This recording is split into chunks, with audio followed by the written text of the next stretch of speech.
Hola, ¿qué tal? Buenas tardes. Bienvenidos a Market Overview. Hoy fue la última sesión de trading del año en los mercados financieros. El lunes no va a haber bolsa, se inician operaciones el día martes, ya del 2023. Y este fue el balance de todo el año. Como sabemos, pues fue un año pues difícil, un año muy volátil, complicado. Ahorita vamos a hacer un pequeño repaso de qué fue lo que sucedió y sobre todo, pues qué es lo que se espera para el siguiente año 2023. Pero vean, el Dow terminó con una pérdida del 9% en el año, el S&P 500 con una pérdida del 20%, el Nasdaq del menos 33%, y pues bueno, esos los tres índices más importantes. Y de la misma forma se vio el entorno de los demás índices en Europa y en Asia. Ahora, ¿por qué pasó esto? Pues bueno, principalmente es atribuible al comportamiento o al desempeño que tuvieron el sector tecnológico, específicamente estas empresas grandotas de las que se llaman FANGs o se conocen como las FANG, que son Facebook, Amazon, Apple, etcétera. Pues históricamente habían sido las empresas más fuertes y las empresas que pues llevaban el crecimiento del S&P 500 y de todo el mercado. Pero este año fue completamente diferente y fue lo contrario. Estas acciones tuvieron una caída bastante fuerte y pues arrastraron en general, principalmente al Nasdaq como vemos, pero también a los demás índices. Y es algo que no veíamos desde hace mucho tiempo. Pues ver nombres como por ejemplo Google, que es el que tengo acá, que cayó 38% en el año, o por ejemplo Facebook cayó 65% en el año, o por ejemplo Amazon, que pues también es un monstruote, cayó 50% en el año, o el propio Apple, la empresa más valiosa del mundo, cayó 28%, o sea, peor que el S&P 500. Y luego tenemos casos pues más acelerados como es el de Tesla, que es una empresa pues muy importante también en los índices, cayó el 70% en el año. Entonces, en general, el desempeño de estos titanes, al ser tan negativo y al ellos representar una parte tan importante de los índices, pues es que jalaron a todo el mercado. Pero bueno, ¿qué fue lo que pasó en este 2022 o cómo estuvo? ¿Por qué? ¿A qué se debió principalmente esta caída que vimos en el año? Pues vean, acá se puede visualizar el crecimiento económico de Estados Unidos. Este es el GDP o el Producto Interno Bruto de Estados Unidos. Como sabemos, pues en la pandemia, cuando fue inicios de 2020 y demás, hubo una caída brutal en la economía global. Y la economía de Estados Unidos específicamente pues cayó a una tasa anual del 8.4%, lo cual era pues inédito, no tenía precedentes.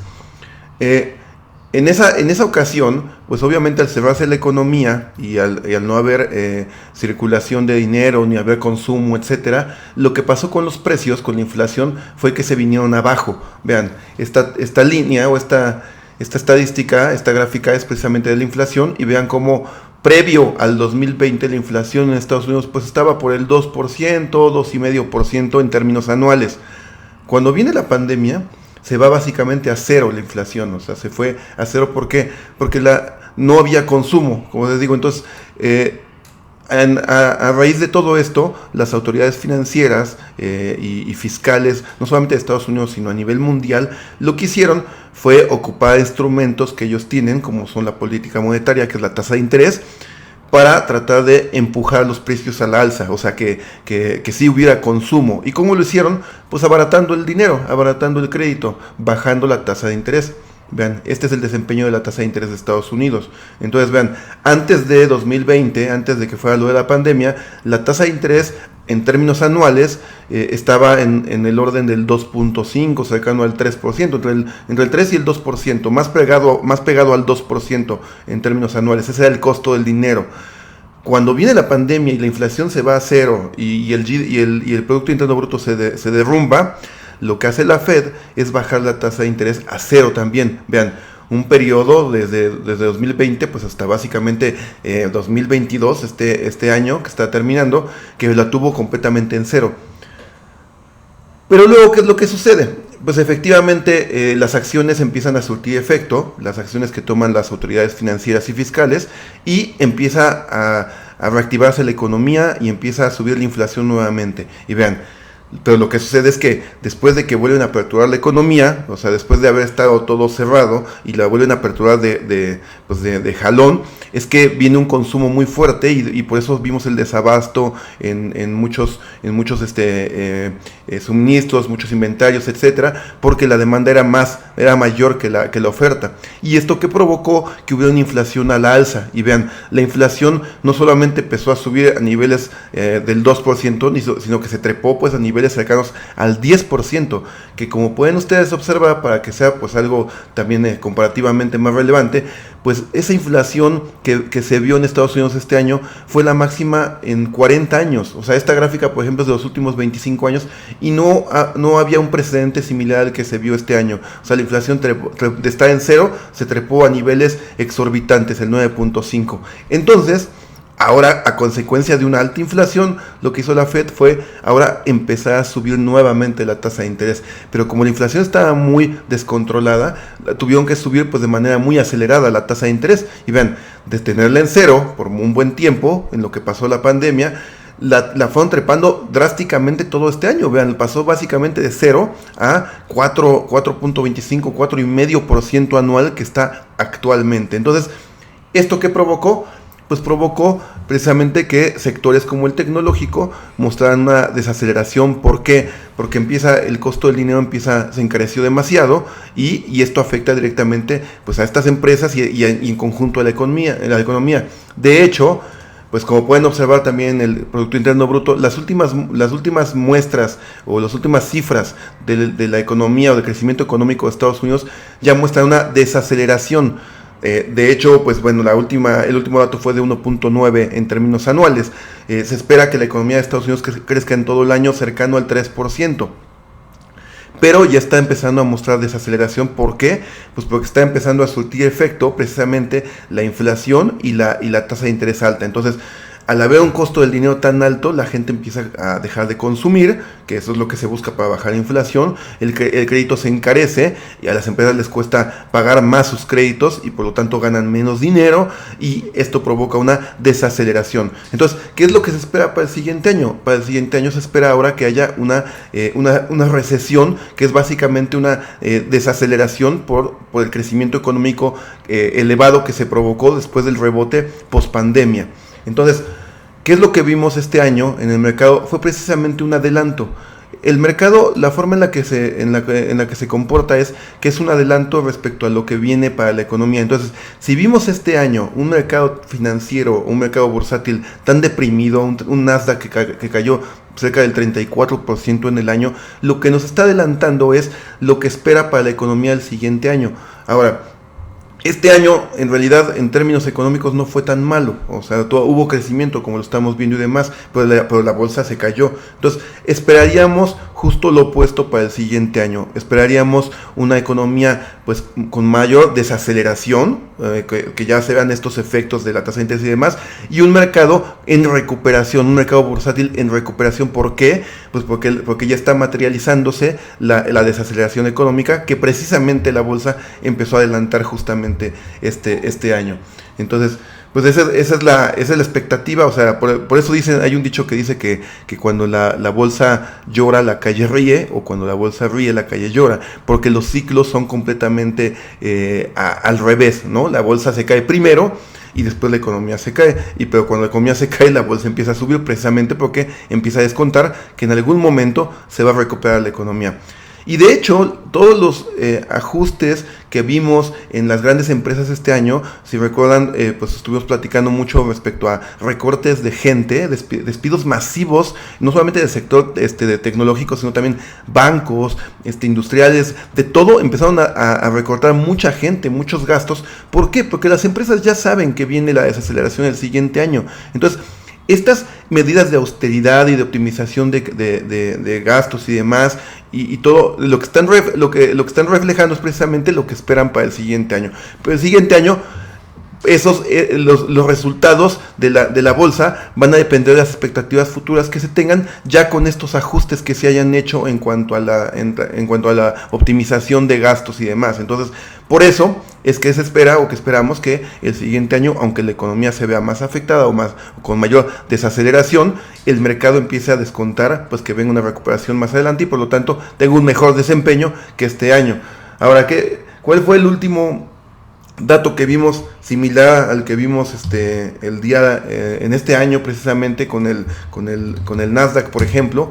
Vean, lo voy a poner en escala mensual para que veamos cuándo fue la última vez que tuvo una caída de esta magnitud y demás. Por ejemplo, ahorita en diciembre cerró en 9% a la baja el Nasdaq, y la vez que había cerrado de esta manera, una forma similar, fue en 2018. Vean, en 2018, septiembre negativo, octubre negativo, noviembre negativo y diciembre también negativo. También nos quedamos esperando ahí que llegara Santa Claus y no llegó. Pero después, ¿qué es lo que pasó? Miren, en esa ocasión, en diciembre cayó 8.6%, básicamente el mismo nivel que cayó ahora, 9%. ¿Qué pasó en el siguiente mes? El siguiente mes levantó 9% en enero 2019, después en febrero más 3%, en marzo más 4% y en mayo casi más 6%. O sea, se aventó un rally en los primeros 4 meses. Una vez que terminó el año 2018, se aventó un rally cerca del 30% de subida, ¿no? Entonces, son patrones que llegan a pasar. Este año, pues vean, si lo vemos en términos de todo el año, pues vean, es una vela negativa, es un año rojo después de varias velas verdes, varias velas positivas, pero vean, en realidad la probabilidad de que tengas tú 2 años consecutivos negativos es muy muy baja, digo, a menos que sea en realidad una crisis, no tanto una desaceleración, sino en realidad una depresión, como lo que vimos en el 2000, que fue la crisis por las .com, o lo que vimos, por ejemplo, por supuesto, en el 2009, ¿no? En el 2008, vean, en 2008, cuando fue lo de la crisis subprime, que pues como ya hemos platicado también, las condiciones no son para nada similares a ese entonces, pues el mercado sí tuvo más de un año negativo. Pero después, por ejemplo, en los siguientes años, cuando llegó a tener un año negativo, posteriormente vino uno muy muy positivo, ¿no? Entonces, pues la expectativa sería que pues podamos ver ese mismo comportamiento pues para el siguiente año, precisamente porque el mercado ahora adelante, que ya desacelerándose la economía y ya mostrándose un poquito más los datos duros de caídas en el PIB el siguiente año y demás, producto de esta parte de la inflación y todo, y la tasa de interés, pues la bolsa empiece a subir. Y además también lo que buscaba el mercado era poder identificar cuál iba a ser el techo en las tasas de interés, porque eso también era lo que lo mantenía en incertidumbre respecto a qué tanto iba a seguir subiendo la tasa de interés en Estados Unidos, cuánto más la iban a seguir subiendo, y ellos lo que buscaban, o el mercado lo que buscaba, era entender cuál iba a ser el techo, ¿no? Y este techo en la tasa de interés solamente se iba a dar cuando viéramos un techo precisamente en la inflación. Y la inflación, vean, si le damos un zoom, vean, las tasas, el máximo de tasa que llegó la inflación en este año fue precisamente por ahí de en junio, y que en junio fue donde hizo piso el mercado este año. No cerró en su nivel más bajo del año, rebotó un poquito, aunque cerró negativo en el 2022, pero el punto más bajo del mercado fue precisamente el punto más alto de inflación. Vean, llegó a 9.1% la inflación, y de ahí se empezó a desacelerar. El último dato que obtuvimos fue una tasa del 7.1 en términos anuales en lugar del 9.1. Entonces ya está empezando a corregir. Ahora la expectativa es que el siguiente año se siga desacelerando y eventualmente llegue a esos objetivos del 2, del 3% que está buscando la Fed. Y por lo mismo, la Reserva Federal también ya no va a ser tan agresiva el siguiente año. Ya dijo que no planean recortes, ni mucho menos, pero tampoco planean que subir tanto la tasa. De hecho, la expectativa, vean, si vemos la expectativa para diciembre de 2023, es que la tasa de interés esté en el orden del 4,5, entre el 4,5 y 4.75, y actualmente está entre 4.25 y 4.50. O sea, que la expectativa es que en todo el 2023 solamente hay un crecimiento del 0.25%. Entonces ya será el techo precisamente ya veríamos un techo en tasa de interés, un techo que ya vimos este año en la inflación, un piso en el mercado este año, una desaceleración económica el siguiente año que también empuje la inflación todavía más abajo, y por lo tanto que el mercado empiece a reaccionar de manera positiva, adelantando que, pues que en algún momento las empresas van a empezar a mejorar sus resultados y ya materializando pues la expectativa que tenían o lo que están adelantando en cuestión de la desaceleración económica. Entonces, pues bueno, lo que siempre he comentado con todos los clientes, las personas que hablo respecto a cuando platicamos del mercado y los riesgos y demás, les digo, mira, lo peor que puede pasar es un tema de tiempo. O sea, lo peor que puede pasar cuando estamos invirtiendo de una forma adecuada, estratégica, diversificada y demás, es que te tome más tiempo. O sea, que el resultado a lo mejor se esperaba en 3 meses, 6 meses, un año, y pasó un acontecimiento como el que vimos este año y va a tardar más de un año. Pero fuera de eso, no hay ninguna forma en la cual tú tengas una pérdida importante. De hecho, la labor que tenemos nosotros, pues como manejadores de fondos, es precisamente mitigar ese efecto del mercado, porque cuando el mercado cae, normalmente pues lo que pasa es que la mayoría de los inversores y los gestores de fondo caen todavía mucho más que el mercado.